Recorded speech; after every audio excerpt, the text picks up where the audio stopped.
I have a quick video for you on a common question that I receive for people that are needing a little boost or encouragement right before an interview. So I am doing a couple of tips on how to prep for an interview that you have scheduled. So hopefully this first thing that that's on my list is something that you've already done.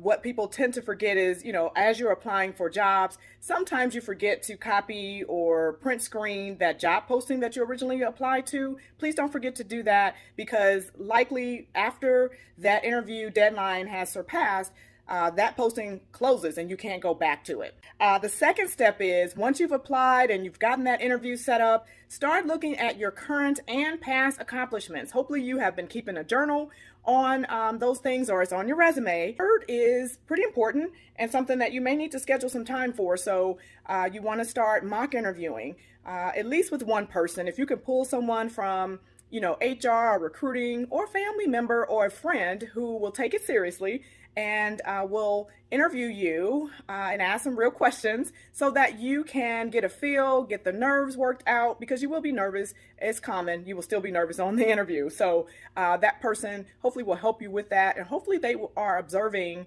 are you answering the question fully? If you are not, or you need more practice with that, a good method to practice with is the STAR method. That is what it stands for is situational, task, action, and results. So that is a good method to use to tell the complete story or example or whatever you're sharing with the interviewer. So if you're not familiar with that process or method, do a quick Google search on the STAR interview method, and you'll find some good information there. I may do another video on that. If you're interested in that, drop a comment for me.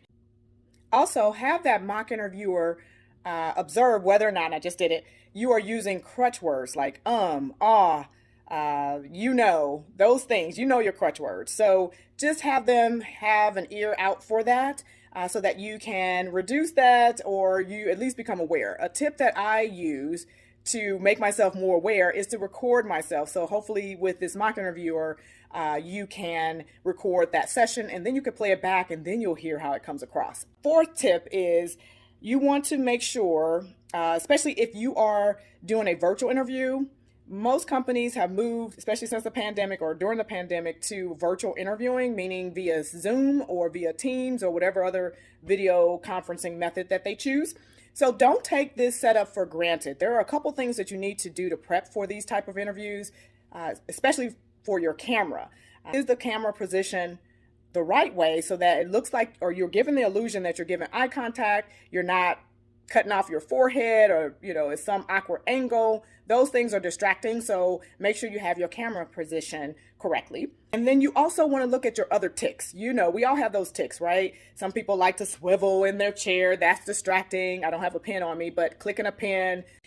Okay, the last tip that I want to give you is to always prepare at least 2 to 3 questions that you can ask the interviewer at the end, especially if there's time for it, or they ask you, do you have any questions? And how you can do that is go to the company website, review everything. You should be getting familiar with the company anyway. So once you start reviewing that company website, I'm sure that will trigger at least 2 or 3 questions from the site. You also can refer back to the job posting if you pulled and copy that.